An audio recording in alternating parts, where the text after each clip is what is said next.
All right, let's settle a surprisingly spicy debate.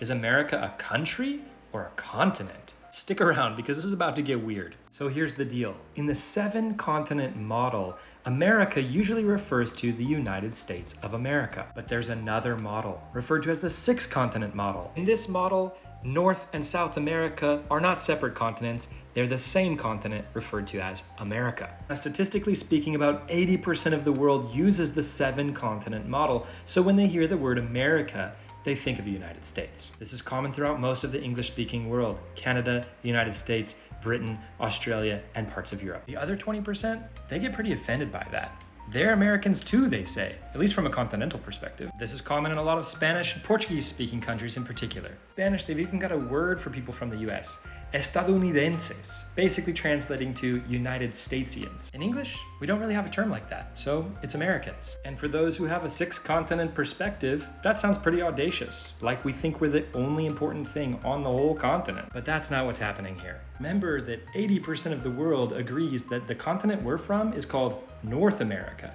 So if we were identifying ourselves by the continent, we'd be North Americans, not just Americans. The funniest part for me, though, is that people are fighting to be called American. Maybe you don't know, but being American doesn't typically win you a lot of points abroad, actually. If you're from the United States and you've traveled quite a bit, you probably keep your American identity on the lowdown. And let's be real, most Canadians would be offended if they were called an American. Whether you call it a continent or a country, this debate's not really about geography. It's about language, culture, and history. So what do you think? When you use the term America, are you referring to an entire continent or just the United States? Drop a comment and let us know. And remember, no matter where you're from, you're awesome.